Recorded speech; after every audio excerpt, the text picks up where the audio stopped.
Vous écoutez Génération Oui, le podcast indépendantiste avec Florence, Marc-Antoine et David.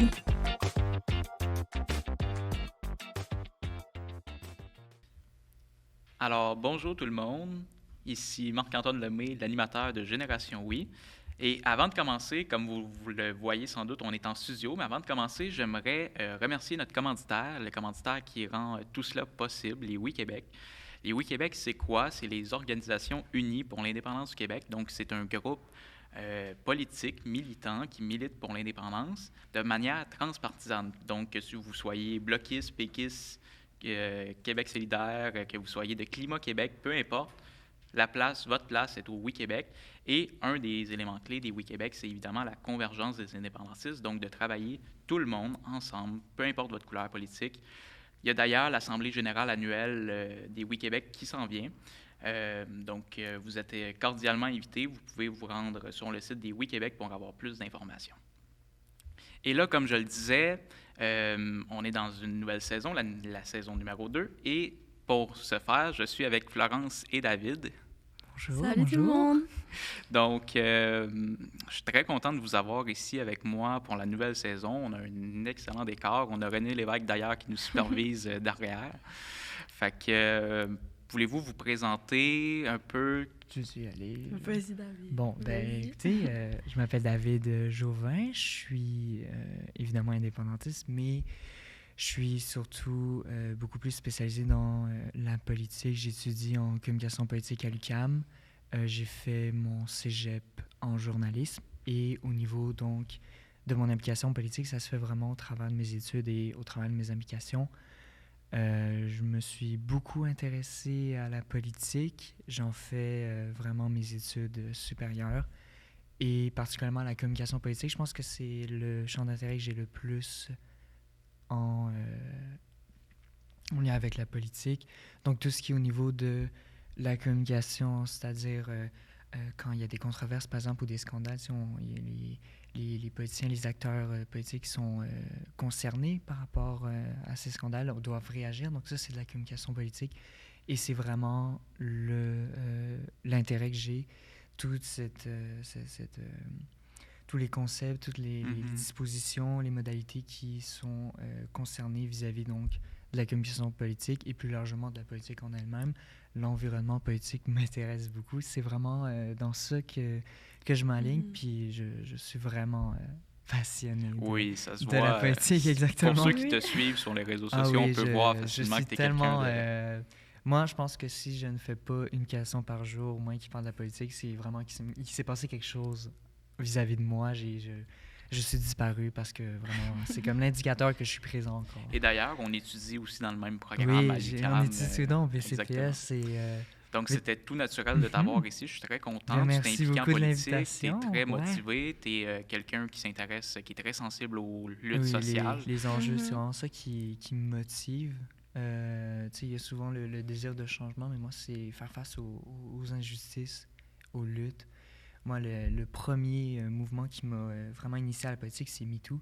Moi aussi, donc, les vagues de dénonciation, c'est vraiment là que j'ai mis ma marque, un peu mon empreinte dans la politique. Puis j'ai commencé à tranquillement m'intéresser aux autres mouvements. Et puis, évidemment, il y a eu tous les autres mouvements qui ont suivi, autant au niveau, des mouvements... au niveau des communautés noires, que des communautés autochtones, les communautés asiatiques aussi, avec certains délits puis crimes haineux envers cette communauté. Donc, c'est vraiment l'ensemble. Puis, plus largement, la dernière élection m'a fait voir aussi que ces enjeux-là, les minorités, les communautés marginalisées, sont toujours d'actualité. Puis il y a toujours des avancées qui sont à faire par rapport à ça. Oui, c'est très intéressant. Et toi, Florence? Oui, moi, je m'appelle Florence Colette. Je viens de Varennes. Puis en ce moment, je suis en psycho à Champlain. Je vais vraiment aller à l'UQAM l'année prochaine dans le programme d'éthique pour enseigner au secondaire. Je vais retourner en français. Sinon, la politique, je trouve ça vraiment intéressant. Je trouve que c'est comme une manière comme plus concrète d'essayer de changer le monde. Je reviens justement du PEC, qui se trouve être le Parlement étudiant. Puis c'est tellement comme intéressant d'être entouré de jeunes de 18 à 25 ans, de partout au Québec, qui ont juste comme le même intérêt, qui se trouvent être la politique. C'est une simulation, donc c'est pas la réalité, mais de voir plein d'idées, plein de jeunes autant comme motivés, même si c'est genre pas la vérité, c'est pas la réalité. J'ai trouvé ça vraiment intéressant. Donc, j'ai vraiment beaucoup d'intérêt pour ça aussi. Peut-être qu'un jour, j'aimerais ça aussi me présenter. On ne sait jamais, au niveau provincial, ça serait comme un rêve que j'ai. J'ai trouvé justement que d'être à l'Assemblée, d'être à la place de genre, autant de gens qui ont changé le Québec, ça donne l'espoir, puis ça donne envie de changer les choses. Donc, j'aimerais vraiment faire ça. Puis sinon, pour l'environnement, moi, c'est des causes qui me tiennent à cœur beaucoup. Les causes qui étaient mentionnées aussi, David, c'est sûr qu'elles sont toutes aussi importantes, mais je pense que l'environnement, c'est comme un enjeu vraiment urgent. Donc, c'est important pour moi aussi. Là, je travaille dans le milieu de l'horticulture l'été et tout, donc j'adore ça, puis c'est important. Donc, oui. Très intéressant. Rappelez-moi, vous avez quel âge respectivement? Moi, j'ai 19 ans. Moi aussi, je viens d'avoir 19 ans, ouais. Donc voilà, on est tout jeune encore. J'ai 23 ans. Je suis le doyen du groupe. J'ai l'air d'un boomer. Mais par sa part, je suis content que vous soyez là. Je pense que vous êtes tous les deux sensibles pour des raisons similaires à la cause de l'indépendance du Québec. Puis on aura l'occasion d'y revenir un peu. Donc toi, tu viens de Varennes, toi, tu viens de Pointe-aux-Trembles. Ça m'amène à vous demander... Qu'est-ce qui vous a plongé dans la cause indépendantiste? Qui sont vos modèles? On va y aller une étape à la fois. Là. Qu'est-ce qui vous amène à être indépendantiste aujourd'hui? Moi, c'est au-delà de l'aspect de l'indépendance, c'est l'autonomie. C'est quand on voit vraiment au sens large, il y a l'aspect d'indépendance, puis on peut aller chercher tout ce qui s'est passé avec le Québec, les rivalités avec le Canada. Mais moi, c'est vraiment... initialement le principe d'autonomie. Tu sais, il y a un de mes profs au collège qui me disait que le Québec, c'est resté en fait l'enfant. Il n'a jamais eu l'occasion de devenir un adulte. Puis j'aimais beaucoup cette métaphore-là parce que ça montre qu'au-delà du fait que, tu sais, on peut voir ça dans une approche que le parent, donc le Canada, l'empêche de devenir à son tour un adulte. Mais c'est le principe simplement de liberté autonome, puis plus largement vers de l'autonomie. C'est-à-dire que on est limité parce que, justement, on est considéré comme un enfant et on est donc de ce fait limité au niveau de certaines décisions qu'on peut prendre, au niveau de l'image qu'on a de manière internationale, puis plus largement... on est simplement, en fait, réduit, en fait, à être une province, mais dans... On est subordonné, dans le fond. On est subordonné, on a un poids, il y a quelque chose qui est supérieur à nous. Et moi, donc, dans l'approche indépendantiste, évidemment, il y a toutes les questions de l'histoire, puis des enjeux qui viennent aussi renforcer mon indépendantisme, mais c'est vraiment cet aspect d'autonomie qui fait en sorte que moi, autant au niveau des enjeux, j'ai vraiment appris qu'il faut qu'il y ait une libération, il faut qu'il y ait une émancipation. C'est des termes qui reviennent beaucoup dans énormément de causes. Puis dans l'indépendance, c'est une approche que je veux avoir, justement, que l'indépendance, c'est aussi cette libération-là, cette émancipation-là, autant du joug du Canada que d'énormément d'enjeux, autant au niveau de la santé, de l'environnement, qui, sans justement cette représentation d'enfants qu'on est actuellement, on aurait beaucoup plus à agir par rapport à ça. Il y a des enjeux qui sont parfois mis de côté de manière involontaire, comme la santé mentale ou les enjeux au niveau des droits des minorités qui pourraient bénéficier énormément avec l'indépendance et évidemment l'environnement. On en parle quand même, donc j'ai pas inclus ça dans... mais oui, évidemment, l'environnement, c'est incontournable. Donc c'est vraiment dans cette approche-là que l'indépendance vient me chercher. Bien, c'est bien parce qu'on se rejoint pas mal là-dessus. Moi aussi, honnêtement, c'est l'aspect d'avoir la liberté pour le peuple du Québec. Je pense que tout peuple doit être libre, puis... On va y revenir plus tard, mais je nous ai donné un petit devoir cette semaine de lire le livre qui fait dire oui. Je me suis pris pour un professeur, mais c'est dans le premier chapitre d'ailleurs que Sol Zanetti explique que tous les peuples, que ce soit les Allemands, les Congolais, les Italiens, les Canadiens aussi, les Américains ont le droit à la liberté. Puis, pour ça, pour avoir notre pleine liberté en tant qu'État, ça prend le plein contrôle de nos lois, de nos impôts, et puis de nos relations internationales. C'est le principe de la souveraineté. Et présentement, ce sont des pouvoirs qui nous manquent au Québec. Fait que moi aussi, c'est un peu, je te rejoins là-dessus, parce qu'on aurait un champ, on pourrait plus se déployer, si on veut, en étant un pays.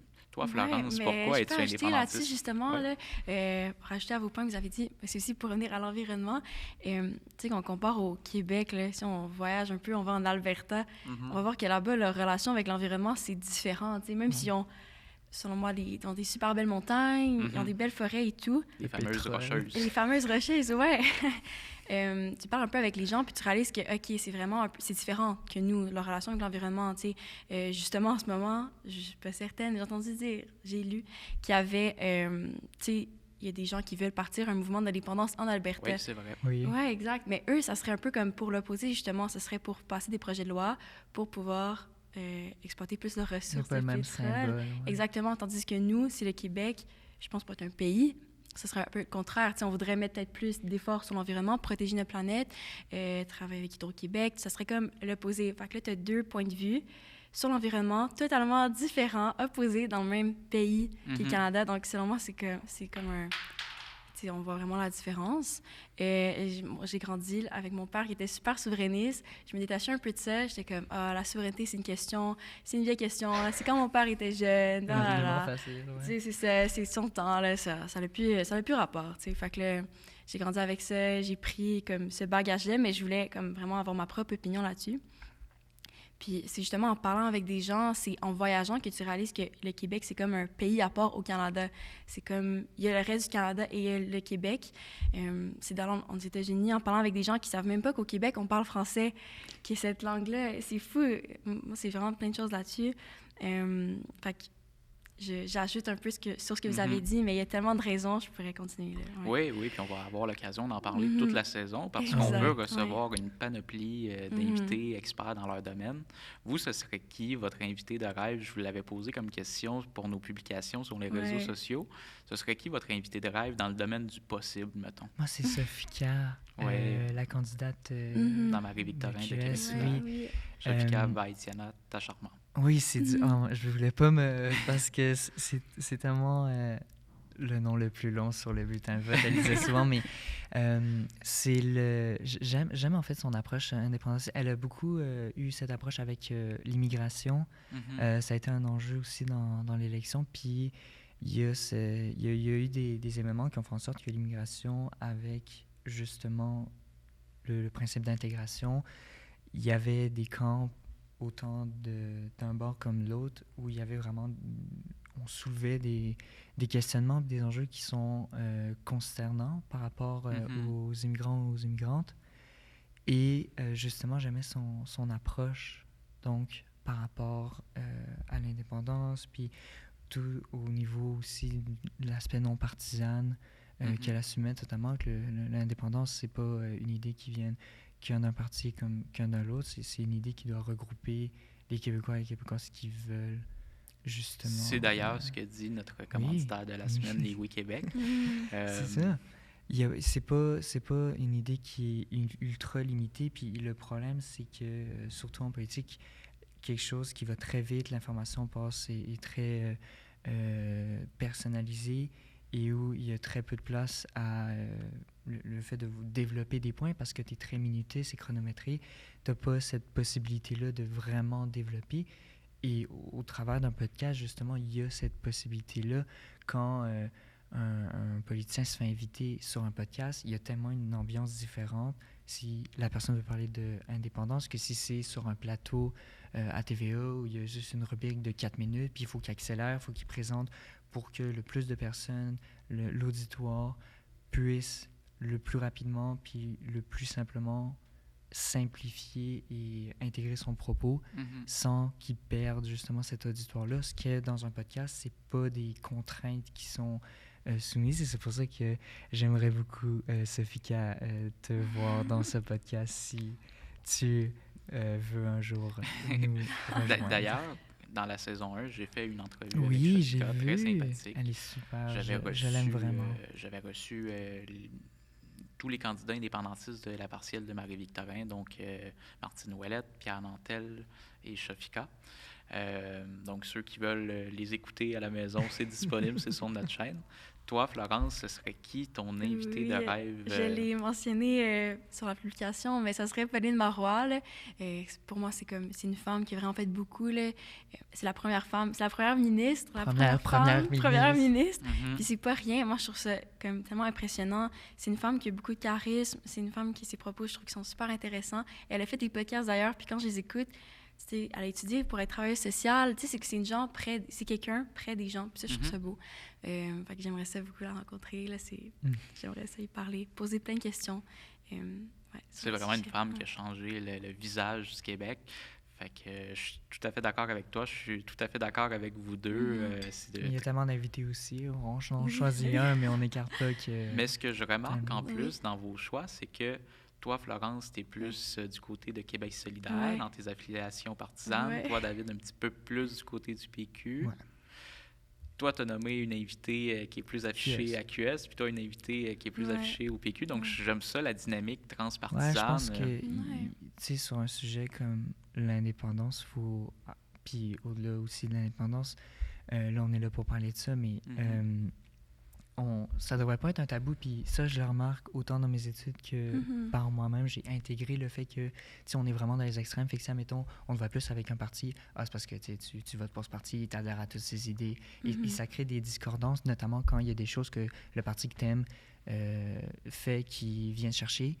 Et là, on dit, oui, mais de toute façon, tu votes pour ce parti-là. Alors que des idées comme l'indépendance, ça ne devrait pas être réduit. Le problème, justement, c'est qu'il y a une discorde, il y a une division au sein du mouvement indépendantiste parce que, justement, on accorde que le mouvement indépendant, soit c'est pas trop assez de gauche ou soit que c'est trop du côté du PQ, alors que, justement, c'est des concertations qui sont dommageables parce que, justement, ça nous divise au lieu de nous rassembler dans une perspective qui devrait justement nous rassembler. Le principe de l'indépendance, tous les symboles que ça évoque, tous les changements puis les luttes, ça peut venir chercher de partout d'horizon. Même une personne de droite, une personne qui voterait pour un parti qui se qualifie pas d'indépendantiste pourrait être lui-même indépendantiste, puis il faudrait pas réduire cette personne-là simplement parce que, à première vue, dans une première idée qu'on se fait de la personne, elle semble pas correspondre. Il y a trop de clivage, au fond. C'est ça, il y a trop de clivage, ouais. Fait que toi aussi, Florence, t'as nommé... Oui, c'est ça. Je suis d'accord aussi avec ça. Je vais parler avec des gens. Comme la première fois qu'on s'est parlé, on a réalisé que notre opinion politique était quand même similaire, mais on votait pour des partis différents. Puis c'est quand même intéressant de... Puis là aussi, il y a aussi l'aspect de... ce que je trouve intéressant en politique. J'ai oublié ce que je voulais dire, mais... Il n'y a pas de stress, mais on parlait justement, tu l'as mentionné sur les réseaux sociaux quand je t'ai présenté, tu as mentionné justement que tu trouvais ça dommage que tant de gens aient des convictions similaires, mais se retrouvent dans des partis différents, dû justement à des fois des virgules un peu. Il y a des... Tu sais, le Parti québécois et Québec solidaire ont quand même des différences importantes, notamment sur les questions de l'identité, de leur approche au sujet de l'immigration. Mais c'est quand même deux partis qui visent, puis on l'a vu dans la dernière campagne électorale, qui visent sensiblement les mêmes objectifs au niveau de l'environnement, au niveau de l'indépendance, au niveau de l'économie aussi. Il y avait des plans quand même similaires. Donc ça, c'est quelque chose que tu trouvais dommage, là, justement, qu'il y avait... Oui, c'est ça. Ça serait intéressant comme de voir si les deux partis, justement, pourraient comme se parler ou faire peut-être une fusion pour après, justement, être encore plus fort au niveau de l'indépendance à l'opposition. Tu sais, ça pourrait être vraiment intéressant de voir ça. Mais là, après, je pense que, justement, c'est des virgules, c'est des points à choisir. Souvent, quand je parle avec les gens, tu sais, il y a vraiment comme des catégories qui vont voter pour QS, puis après, tu as PQ. Mais quand tu compares les deux plans, les projets, la différence, c'est pas comme énorme. C'est pas comme comparer deux... un conservateur avec un QS à conservateur. Parce que... Puis tu sais, là, on est sur le clivage des partis, mais au niveau français-anglais même, je veux dire, il y a des anglophones qui... Tu sais, moi, j'ai parlé avec un anglophone une fois qui me disait que lui était pour l'indépendance. J'étais comme, quoi, ça existe? Vraiment, mais c'est parce que, tu sais, on est tellement fermé dans ce clivage-là qu'on n'est même pas conscient aussi qu'au niveau des personnes anglophones, ils ont tout autant à gagner d'avoir un pays indépendant et que surtout, il y a des anglophones qui sont pour... puis justement, le fait que tu es anglophone, tu votes forcément pour le libéral, tu sais, qui est une idée qui vient instinctivement, parce que tu dis, ouais, mais de toute façon, les Français, les Québécois, ils votent, ils vont pas m'aider dans tout ça. C'est quelque chose que les anglophones, eux, font de manière instinctive. Donc, ce clivage-là, il opère pas juste au niveau des partis, il opère aussi au niveau juste de manière linguistique. Puis là, je parle français-anglais, mais aussi les personnes qui ont comme première langue une autre langue que le français-anglais. Il y a aussi... Les Premières Nations. Exact. Il y a aussi des concertations puis des divisions qui se font, alors que, justement, c'est vraiment juste des clivages. C'est à cause de l'environnement politique qui met une pression là-dessus. Et c'est absolument pas quelque chose qui est impossible d'être à la fois pour un parti puis indépendantiste, même si on catégorise ce parti comme étant moins indépendantiste. Et toi, justement, qu'est-ce que tu penses de la convergence? Florence parlait un petit peu de la convergence tantôt des indépendantistes qu'elle souhaite voir. Toi, t'en penses quoi? Moi, je suis pour ça. Je suis beaucoup ce qui se passe en France, puis il y a eu une convergence de beaucoup de partis de gauche, avec de la gauche, NUPES, oui, exact. Et moi, j'aime l'idée parce qu'avant d'être indépendantiste, je me catégorise beaucoup comme étant quelqu'un qui est dans le progrès, toutes les questions au niveau de l'avortement, les Premières Nations, les questions qui entourent toutes les minorités et les communautés marginalisées. Et justement, c'est des perspectives où il y a beaucoup de politiques à gauche qui vont venir proposer des idées très, très à l'avant, sans enlever aussi que les partis autant de centre que de droite peuvent aussi avoir des avancées, mais on catégorise, on est conforme que on met beaucoup plus cette image-là sur les partis qui sont situés à gauche. Là, on respecte les codes de l'étiquette politique. Et justement, moi, le principe de me dire, tu as deux partis indépendantistes. Surtout indépendantistes, mais le PQ et le PQS viennent me chercher à énormément d'égards. Puis il y a autant ça qu'il y a d'autres partis aussi, dans certaines questions, qui viennent aussi me chercher. Donc t'es la convergence incarnée, toi, David. De voir que... Ouais, moi, je pense que mes deux couleurs préférées, c'est l'orange et le bleu. Mais justement, c'est ça, c'est de dire, moi, dès qu'il y a l'idée de convergence, je suis pour ça, parce qu'on rassemble, puis tu dis, si il y a des candidatures communes qui se présentent, nécessairement, les gens sont enclins à justement rassembler leur vote. Puis moi, l'idée de rassemblement... J'ai le goût de vous lancer sur une grande question. C'était pas prévu, mais là, puisqu'on est dans le sujet de la convergence, j'ai été inspiré. René Lévesque me regarde toujours. Wow. Un modèle pour nous tous. Fonce, il est en train de dire fonce. Oui, exactement. Il nous dit à la prochaine fois. Mais plus sérieusement, sur la convergence, j'ai le goût de vous entendre. Quelle sorte d'initiative que le mouvement indépendantiste, que autant les militants que les partis politiques, comme le Parti québécois puis Québec solidaire et même le Bloc québécois sur la scène fédérale, pourraient prendre pour essayer de se rapprocher un peu? Comment que vous voyez la convergence? Est-ce que ça doit venir des militants, plus des partis politiques, des citoyens? Est-ce que vous avez une idée ou pas tout à fait? Bien, je pense que justement, on l'a vu avec les dernières élections, la CAQ est quand même rentrée majoritaire. Enfin, donc, ça donne une idée que là, si on veut...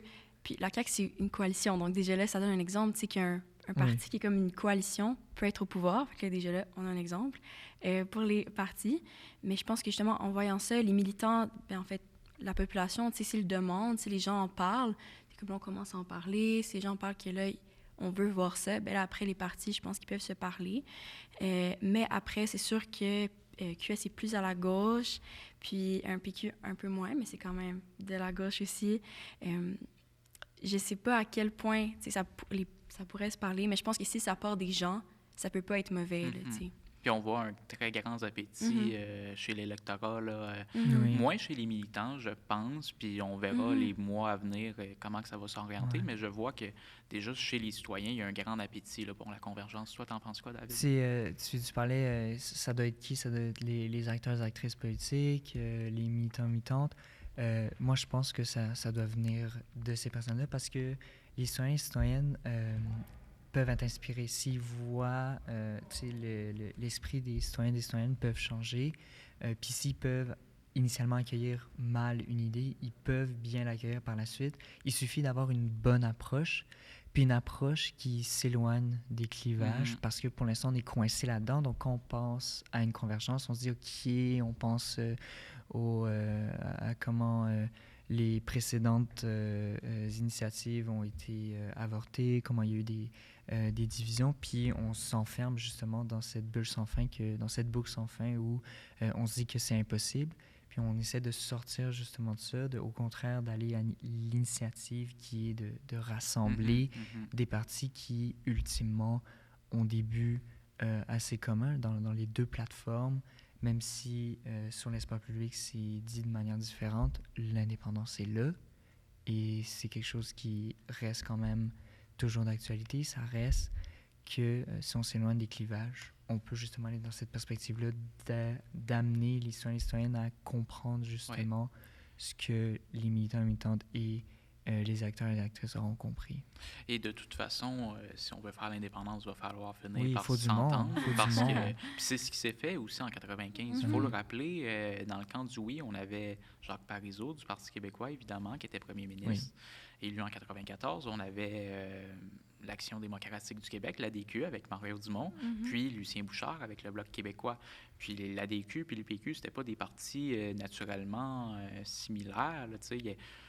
L'ADQ avait été fondée un peu après l'accord du Lac-Meech, en scission au Parti libéral. Donc, c'était pas des gens qui étaient près nécessairement du Parti québécois. Fait que je pense que, inévitablement... Il faut trouver l'approche idéale. Puis ça se travaille. Ça peut pas se sortir. On peut pas juste dire, on va faire la convergence. Il y a un travail qui doit se faire là-dessus, mais c'est un travail qui est possible. Puis j'y crois. Puis non seulement j'y crois, mais je sais que c'est possible parce que on l'a vu, même au Québec, puis on le voit ailleurs. Et surtout, on a des points qui nous rassemblent. Donc, rassemblons-nous au lieu de nous diviser, même s'il y a quand même des nuances à avoir par rapport à ça. Puis c'est parfois des choses indésirables. Il y a des événements qui font en sorte que c'est peut-être pas le bon moment, le bon contexte. Dans un contexte d'élection, c'est peut-être pas... C'est trop rapide de peut-être vouloir présenter des candidatures communes. Mais ça, c'est des questions qu'on peut travailler maintenant qu'on a 4 années pour y penser avant le prochain tour. Oui, donc, effectivement. Puis les gens à la maison qui nous écoutent, je fais mon petit présentateur de télévision, mais sérieusement, les gens à la maison qui nous écoutent et qui sont d'accord avec ce principe-là de convergence peuvent s'impliquer dans les partis politiques ou même dans les Québec ou même dans n'importe quelle sphère d'influence où il y a du pouvoir. Tu sais, les indépendantistes doivent reprendre le pouvoir. On l'a vu avec les élections municipales. C'était en quelle année? C'était en 2022, 2021, les élections municipales? 2021, oui. On a vu beaucoup de jeunes maires indépendantistes, maires et mairesses indépendantistes prendre le pouvoir à l'Hôtel de Ville. Puis effectivement, Catherine Fournier ne fera pas l'indépendance à Longueuil, Mathieu Traversy ne fera pas l'indépendance à Terrebonne, mais quand même, ça permet aux indépendantistes de s'afficher, de sortir, puis de créer des sphères d'influence. Puis ça, on peut que s'en réjouir, nous, à Génération Oui.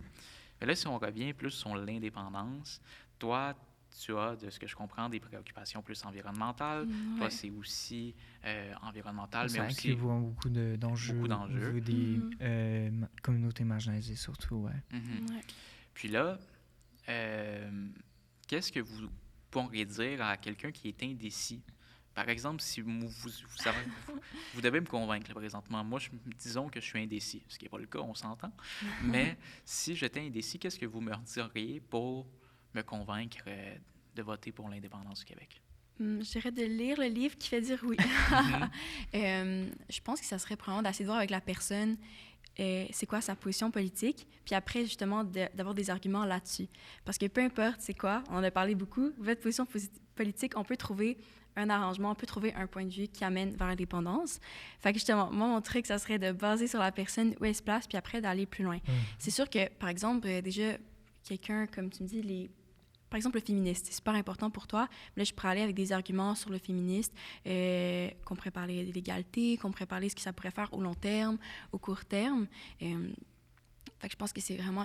l'indépendance, ça va sur tous les sujets, puis c'est ça que je trouve intéressant. C'est justement pour ça qu'il peut y avoir un podcast, c'est qu'on peut en parler longtemps, tous les points. Fait que je pense que j'irais là-dessus.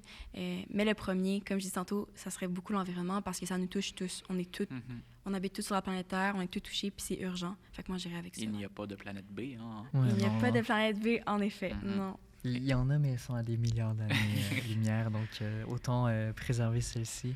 Mais moi, j'irais vraiment identifier ton profil. C'est super important. C'est quelque chose en communication qui est super important d'identifier parce que moi, si j'apprends que genre le féminisme, toi, c'est vraiment pas quelque chose qui t'intéresse, t'es même anti-féministe, j'irais certainement pas dans cette approche-là. J'irais vraiment chercher les sujets qui te touchent, qui viennent vraiment chercher ton émotivité, puis qui sont importants pour toi. Fait que si, par exemple, j'apprends que, toi, c'est vraiment, genre, briller, toi, tu veux avoir Montréal aux Jeux olympiques, tu veux vraiment avoir des gens...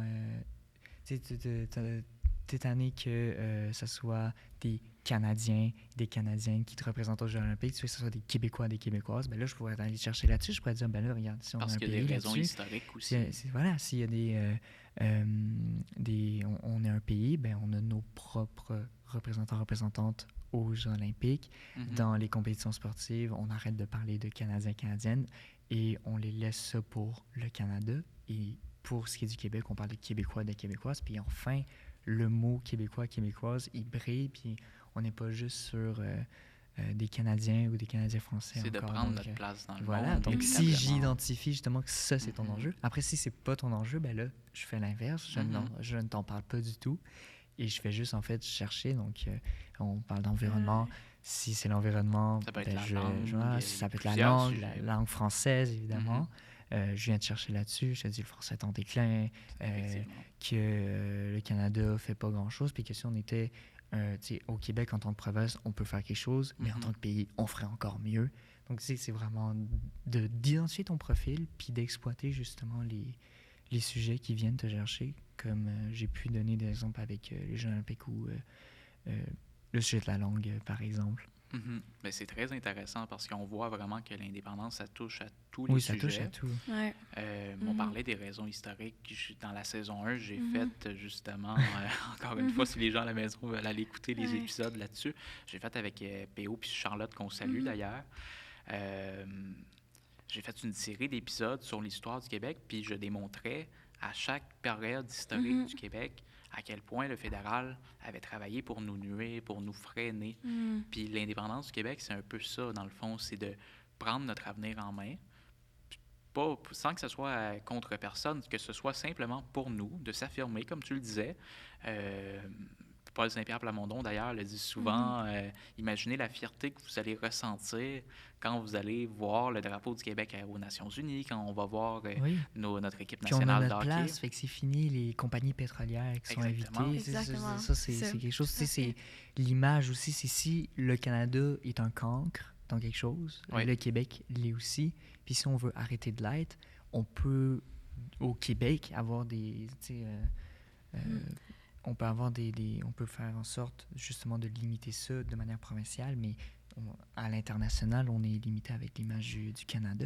Qu'est-ce que tu allais rajouter? Puis, je rajoutais souvent les gens, quand je parle d'indépendance, ils me parlent que là, bon, j'étudie à Champlain, dans un cégep anglophone, les gens, souvent, ils sont comme, pourquoi il y a des lois qui passent, on veut étudier en anglais et tout. Mais si le Québec était un pays, peut-être que tout le monde pourrait étudier dans la langue, ce serait comme autant égal. Tu peux aller étudier dans la langue que tu veux. Il n'y aurait pas cette fracture-là parce qu'on serait sûr, justement, que le Québec est un pays.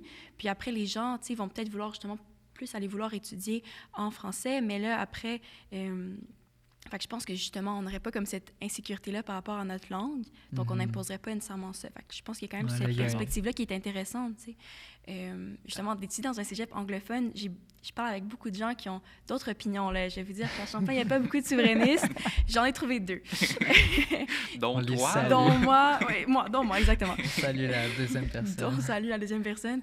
Puis c'est juste intéressant parce que ces gens-là, souvent, ils vont me dire « Ah, mais là, moi, je vais pas arrêter de parler anglais, là. Je veux pas arrêter d'avoir cette chance-là et tout. » Puis justement, c'est ça, la souveraineté, ça enlève pas, c'est pas contre personne. Ça enlève pas le droit de parler ta langue. Ça fait juste te donner des gains. Tu sais, le Québec, on a plein de cultures, puis c'est ça qui est beau.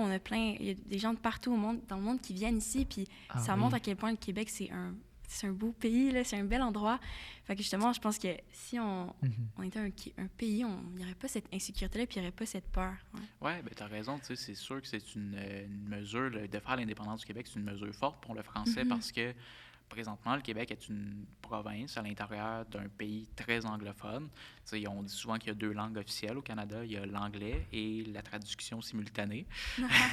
Parce que, au fond, le français est très peu présent à l'extérieur du Québec. On voit que c'est en déclin partout, même au Québec, mais dans toutes les provinces canadiennes, on voit que c'est fortement en déclin. Puis les communautés sont très marginalisées. Donc, de prendre notre place en tant que pays francophone, ça va donner aussi le goût à d'autres francophones à travers le monde de venir s'établir au Québec, sans doute. Puis, les gens qui vont choisir de s'établir au Québec aussi vont le faire en toute connaissance de cause. Ils vont savoir que c'est un pays qui est francophone. Donc, présentement, il y a beaucoup de gens, puis c'est pas la faute des immigrants. On parle souvent, il y a certaines personnes dans la politique québécoise qui peuvent parler de l'immigration d'une manière péjorative, mais les gens qui viennent s'établir au Québec, ils choisissent souvent le Canada d'abord et avant tout. Des fois, il y a des gens qui connaissent même pas le Québec. Il y en a que oui, puis il y en a qui choisissent le Québec. Il y en a beaucoup, puis on est très content quand il y a des gens qui choisissent le Québec.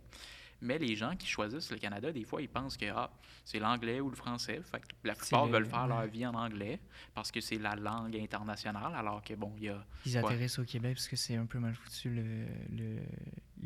l'accueil des personnes immigrantes au Canada. Si c'était le Québec, il y aurait vraiment à faire mieux par rapport à... oui, on le voit avec tous les délais que le gouvernement fédéral a dans les dossiers d'étudiants étrangers francophones. Bref, juste pour faire le petit point, il y en a beaucoup qui disent que tout ce que le fédéral touche, ça finit par mal aller, que ce soit les passeports, les dossiers d'immigration, le système de paye Phoenix, c'est un autre sujet. mais oui, tout ça pour faire le pont entre vous deux, c'est très intéressant. Tu as parlé de culture, Florence. Je sais que tu aimes beaucoup la culture québécoise émergente. C'est-tu quelque chose qui te rend fière d'être québécoise, ça? Oui, tellement. Puis justement, j'avais un cours d'anglais tantôt, puis ils ont dit, je choisis une chanson en anglais, un cours de poésie. J'avais même pas d'idée en tête. Dans ma tête, je pensais à Laura de Jean Leloup. J'étais comme, je suis pas en anglais, là. Je peux pas prendre ça, là. Mais oui, tellement. Puis d'aller voir aussi des concerts, tu sais, des gens qui, là, en français, on chante, puis c'est tellement beau, ça nous rend comme unis. Puis je trouve que la musique, ça passe de génération en génération, puis on les suit encore. Puis au Québec, ça fait qu'on dirait que tu te sens proche d'eux quand c'est un groupe québécois, parce qu'ils parlent dans ton accent, dans ta langue, tu sais. Puis c'est pas comme écouter de la musique française à France, c'est vraiment comme un accent, un jargon que tu connais. Puis ça, je trouve ça beau, puis je pense que c'est comme... Je parle beaucoup de la musique, mais on parle aussi de théâtre, tu sais, il y a tellement de créations, il y a tellement de produits, tu sais. Puis je veux dire, le Québec, on n'est pas juste reconnu pour Céline, là, il y a tellement d'autres... Tu sais, il y a tellement d'autres choses. J'adore Céline, mais il y a tellement d'autres... D'ailleurs, je sais pas si c'est à l'Eurovision, je pense, que c'est une Québécoise qui va représenter la France. Fait que c'est vrai qu'il n'y a pas juste Céline. Il n'y a pas juste Céline, mais on adore Céline. Mais on adore effectivement, puis on adore Céline, mais... On souhaite qu'elle aille mieux éventuellement, mais effectivement... c'est très intéressant. Toi, qu'est-ce qui te rend fier de parler français puis d'être québécois? Moi c'est tellement la diversité. Je me promenais au quartier gay, puis je veux dire, il y en a ailleurs dans le monde des quartiers justement réservés pour la communauté LGBTQ+, mais je veux dire, à Montréal, on a tellement cette pluralité. Tu peux te promener quartier latin, quartier chinois, tu peux aller après au village gay, puis après tu vas genre au vieux. Je veux dire, tu peux tellement changer. Puis ça, c'est juste sur l'île de Montréal. Il y a l'ensemble du Québec. Il y a, tu sais, tu parlais d'artistes. Non seulement il y a cette imprégnation de, tu sais, le jargon québécois dans tout ce qui est la musique. Notre accent unique. Le joie. Mais il y a surtout...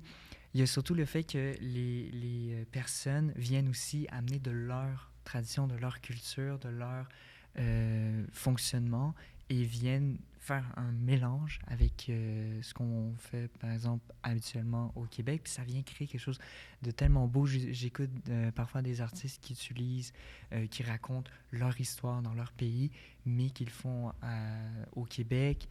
Puis là, tu vois, il y a ce... Si je disais au niveau du mélange des accents, je disais quelque chose par rapport à ça. C'est tellement quelque chose qui est beau au Québec. On a cette diversité-là d'artistes et on a cette ouverture-là qui est quand même sujet parce que les artistes sont toujours financés de manière difficile, mais ça reste que pour ce qu'on voit, je veux dire, j'ai découvert un truc de planche, tu sais, de skate. Il y a plein de personnes au Québec, plus que ce que je pensais, même si on n'est pas sur des millions, mais ils ont des clubs, il y a des écoles au Québec qui donnent. Donc, je veux dire, la culture autant musicale, mais artistique, sportive, la culture au niveau linguistique, les traditions, les religions, c'est très pluriel. Puis moi, c'est ce qui me rend fier d'être québécois parce que je sais que je peux me promener puis rencontrer quelqu'un, voir quelqu'un puis en apprendre sur quelque chose que j'ai jamais appris parce que moi, je suis né en haut de Montréal. Donc là, j'ai grandi dans mon quartier. Puis là, je débarque en bas où là, il y a toute cette rencontre-là, cette fusion-là qui se fait, puis tellement de manière belle. Puis c'est vraiment ça qui me rend fier, juste c'est cette pluralité, puis cette ouverture. Puis il y a tellement de choses que j'ai appris juste parce que je suis au Québec, puis je sais même pas que j'aurais appris ça si j'étais ailleurs. Parce que là, je me trouve au Québec, puis que j'ai la chance de pouvoir discuter avec des gens qui viennent de tous les horizons, puis qui viennent imprégner ce qu'ils ont acquis dans ces horizons-là. Ils viennent l'imprégner ici au Québec. Puis moi, je pense que c'est la plus belle chose qu'on peut avoir. C'est la culture québécoise, c'est avant tout une pluralité de culture. Oui. Tu as tellement raison. Moi, je m'identifie beaucoup à ce que vous avez dit. De mon côté, je dirais, moi, je suis aussi un grand passionné d'histoire. Je l'ai mentionné tantôt. On le voit, ouais. On le voit beaucoup. Mais donc, moi, je trouve ça très beau. La force des Québécoises et des Québécois à travers les générations depuis l'établissement des premiers colons français ici en Amérique jusqu'à la colonisation, tous les actes constitutionnels que le Canada a fait pour essayer de nous assimiler, puis de voir la force, la ténacité, la détermination, la résilience surtout des Québécoises et des Québécois à travers l'époque pour simplement survivre puis avoir le droit de vivre en français. Moi, c'est vraiment quelque chose qui vient profondément me chercher, mais je m'identifie aussi beaucoup à ce que tu as dit, David, et ce que tu as dit, Florence. Une agrégation de tout ce qu'on a dit, là. Il y a plein de manières d'être fier. Exactement, il y a tellement de raisons d'être fier de parler français en 2023, j'allais dire en 2022. On est une nouvelle année. On n'est plus en 2022, mon Dieu.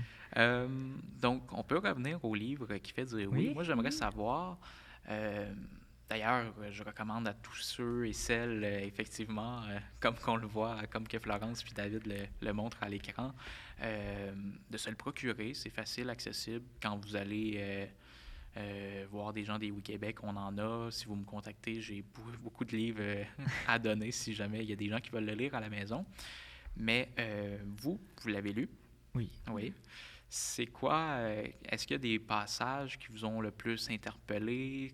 Parce que c'est divisé en chapitres, il faut le dire. Oui. C'est un livre qui parle de l'indépendance du Québec. Il y a plein de chapitres, autant l'environnement que l'histoire, que les relations internationales, la langue. Mais moi ce qui m'intéresse au-delà des chapitres, c'est surtout l'environnement, l'éducation et le féminisme, les femmes qui m'ont intéressé. Mais c'est que, tu sais, on a vraiment cette approche qui reconnaît la problématique sur le fait qu'il y a des gens qui sont super vulnérables comme les femmes, comme au niveau de l'éducation, là, c'est... on parle aussi des garderies. Donc, pour ce qui est de l'environnement, c'est évidemment la jeunesse qui est beaucoup touchée. On parle beaucoup des co-anxiétés. Fait que, tu sais, il y a cette approche-là, tu sais. Comme le livre le mentionne, le Québec initialement a été bâti par des hommes blancs, majoritairement. Les femmes étaient écartées et les personnes, les jeunes adultes, puis les personnes de communautés marginalisées étaient écartées elles aussi. Et là, ce livre-là, justement, prend conscience de ça. Il prend conscience que l'indépendance, c'est aussi une approche inclusive où il n'y a pas juste des Québécois et Québécoises, c'est-à-dire des hommes et des femmes blanches, mais aussi des personnes issues de l'immigration, les communautés, toutes les communautés autochtones qui sont présentes sur le territoire et évidemment tous les enjeux qui sont interconnectés autant au niveau de la santé que de l'éducation, on parle aussi au niveau des relations internationales, de français. Tout est vraiment interconnecté. Ça fait en sorte que il y a vraiment une approche qui est très consciente, qui est très inclusive, puis qui va justement de ce fait dans le progrès, parce que justement, tu peux vouloir avoir un Québec indépendant, mais tu dis que les personnes immigrantes ou les femmes, elles ne devraient pas avoir autant de poids que ce que les hommes pourraient avoir. Puis ça, c'est une approche, tu restes que tu veux l'indépendance, mais là, c'est ici de dire que oui, le Québec doit être un pays, mais il doit être un pays avant tout avec des Québécois et des Québécoises. Puis c'est qui les Québécois et les Québécoises? C'est l'ensemble des personnes qui se définissent comme telles. Puis c'est pas juste des hommes blancs, puis des personnes qui sont issues des majorités, mais aussi des personnes des communautés marginalisées. Oui, bien c'est ça, c'est effectivement un projet moderne. Toi, Florence? Oui, premièrement, ce que j'ai aimé du livre, c'est qu'on a beaucoup de perspectives. On a plein comme d'auteurs, là. Puis je trouve ça intéressant parce que souvent, quand on parle d'indépendance ou quand on a accès comme en ligne, ça vient comme d'un point de vue. Puis là, on parle aussi, comme on l'a dit tantôt, il y a plein de raisons d'être indépendantiste, mais il y a plein de raisons, il y a plein d'endroits aussi où ça peut toucher l'indépendance. Puis là, ça en parle. Puis souvent, moi, je me suis questionnée beaucoup, est-ce que l'indépendance, c'est de la gauche ou de la droite? Mais sans part, en fait, c'est juste vraiment de la liberté. Puis je pense que c'est ça qu'on a besoin. Tu sais, si on veut défendre les intérêts des Québécoises et des Québécois, ben il faut que ce soit avec un pays. Puis je trouve que ça répond à beaucoup de questions là-dessus, tu sais. Il y a beaucoup de clichés avec l'indépendance, quand on en parle aux gens, puis c'est ça que je trouve difficile, mais là, ça vient de dire qu'il n'y en a pas de clichés. Il n'y a pas quelqu'un, comme tu en as parlé, il n'y a pas une personne qui représente l'indépendance. C'est juste le Québec qui veut être libre. Fait que c'est ça, je trouve que ça met comme d'autres mots sur ce qu'on pense de l'indépendance, puis ça évolue aussi. Donc, oui, effectivement, le projet évolue avec le temps, puis c'est un projet qui est moderne, puis tu fais très bien de le souligner. Hein. C'est un projet qui est ni de droite ni de gauche, c'est pour la liberté. Sol Zanetti, comme je le disais en introduction, le mentionne super bien au début du livre. Hein. Il rappelle que ce serait futile, ce serait idiot de s'opposer au droit de vote des femmes en pensant avec l'argument de comme ben, les femmes vont voter plus à gauche ou plus à droite, parce que souvent les gens à droite peuvent se dire ben moi je veux pas que le Québec devienne indépendant parce que je veux pas qu'il soit trop à gauche, puis les gens à gauche veulent pas que le Québec soit indépendant pour pas qu'il soit trop à droite, tu sais. Mais au fond, c'est juste de nous donner les moyens et la liberté outils, politique. Puis après, là, s'il y a des problèmes, tu sais, ça, c'est une réflexion que je me suis fait, c'est si on a un pays, il y a quelque chose qui nous plaît pas, il y a un gouvernement qui rentre au pouvoir puis qui fait plein d'affaires contre l'environnement, mais là, on a tellement plus nos revendications, si on en fait, les mobilisations vont tellement avoir plus de poids que si on essaie de s'attaquer au Canada, où là, ils sont genre... Parce que le Canada, on ne peut pas le changer. Effectivement, notre poids démographique baisse. Puis là, c'est sûr qu'il peut y avoir des reculs, il peut y avoir un gouvernement qui rentre qui va faire des reculs, mais là, c'est beaucoup plus facile à aller toucher, à aller faire reculer sur certaines décisions qui ne plaisent pas aux Québécois, plutôt que si on essaie de s'attaquer à Ottawa, comme tu dis, où c'est un combat qui est perdu d'avance. Ben oui, effectivement. T'allais mais dire. c'est ça, mais ça me rappelle beaucoup, tu sais, comme les vagues de féministes, il y en a eu plusieurs. Puis je pense que l'indépendance aussi, tu sais, ça évolue. Au départ des premières vagues, c'était juste sur le droit de vote. On remettait juste en question. Les femmes voulaient juste avoir le droit de vote. C'est pas juste, là, c'est quand même beaucoup pour l'époque, mais ils se sont battus longtemps jusqu'à temps en venir à se dire que comme là, il n'y a plus de choix. C'est soit qu'on on arrête ou on a le droit de vote, tu sais. Parce que comment demander à quelqu'un, comment demander aux gens qui votent non ou qui ne sont pas indépendantistes d'avoir plus de pouvoir, tu sais. Comment demander le pouvoir à des gens qui l'ont déjà. Fait que c'est ça avec le féminisme, puis je pense que l'indépendance, c'est un peu ça, tu sais, comment demander le pouvoir quand quelqu'un l'a déjà. Mais c'est dire que nous, qu'on n'a pas le pouvoir, qu'est-ce qu'on perd, puis ce qu'on n'a pas, tu sais. Fait que je pense que c'est intéressant de voir comme ça, c'est deux causes totalement différentes, mais c'est quand même des causes que ça a changé le monde. Oui, puis dans les années, c'est 70, quand il y avait le FLQ, il y avait aussi le Front de libération des femmes, qui disait justement pas de Québec libre sans libération des femmes et pas de libération des femmes sans Québec libre. Ça a été pris plus tard par le mouvement des jeunes souverainistes qui a dit aussi pas de Québec vert sans Québec libre et pas de Québec libre sans Québec vert. C'est sûr que c'est des causes qui sont souvent associées, le féminisme, l'environnement. Puis c'est très bien ce que tu apportes au niveau du féminisme. Toi, tu allais dire quoi, David? Moi, j'allais dire, tu sais, admettons, il y a eu beaucoup les concertations au niveau de l'avortement. Un pays, ça signifie une constitution. Inscrire l'avortement dans notre constitution, parce que, je rappelle, le Canada, décriminalisé en 1988, je pense, c'est la date.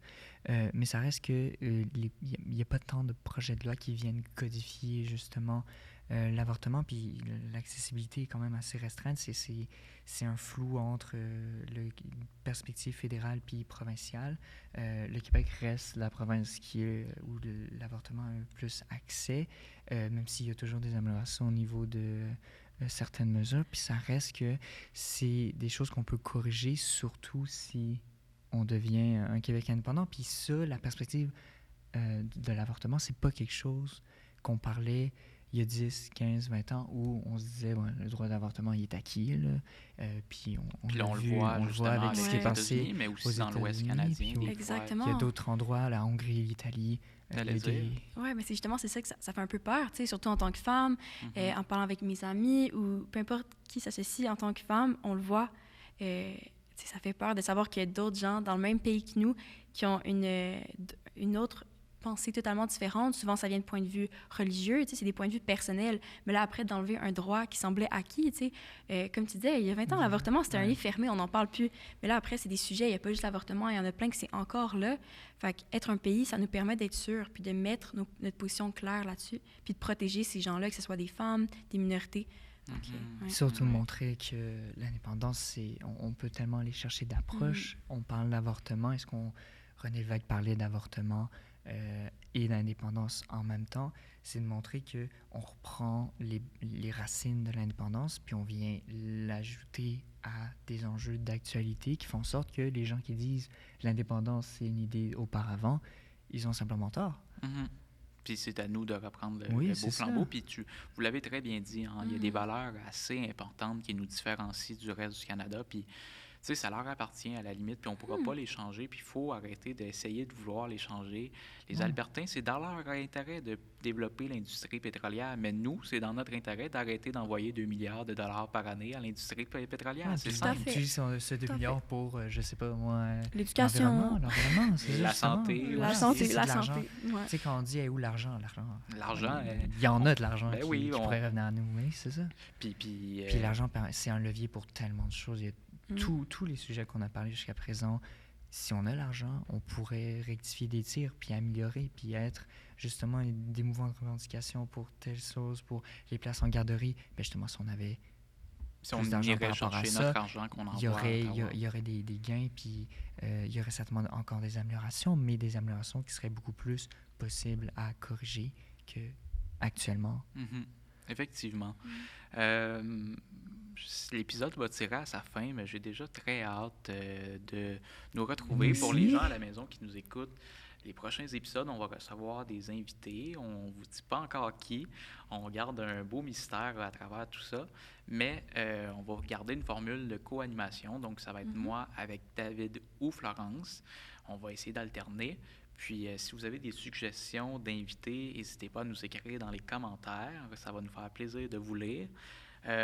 Évidemment, n'oubliez pas de vous abonner, d'aimer la vidéo, de partager à vos amis pour faire connaître le projet. Puis, j'aimerais aussi surtout remercier une dernière fois nos commanditaires de la semaine. Notre commanditaire de la semaine, les Oui Québec, les Organisations unies pour l'indépendance. Je vous invite vraiment à la maison, si vous êtes indépendantiste puis que ça vous intéresse, qu'on vienne de parler pendant l'épisode, allez les suivre. Ils font une panoplie d'activités, que ce soit la Saint-Jean. Ils ont organisé une grande Saint-Jean-Baptiste, une grande fête nationale au parc Laurier cet été. Ils font souvent des réunions politiques, mais aussi beaucoup d'événements culturels avec des artistes. Je pense que Florence, était là au rassemblement Renouveau des Québec. Tu as beaucoup aimé ça. J'ai adoré. Donc, vraiment, j'invite les gens à s'y attarder de long et en large. C'est ce qui conclut l'épisode. Je ne sais pas si vous aviez un mot avant de... Plaisir de retrouver pour la prochaine fois. Ben oui. Et très hâte de voir comment ça va suivre. Oui. Sur ce, on se dit à la prochaine fois. À la prochaine fois.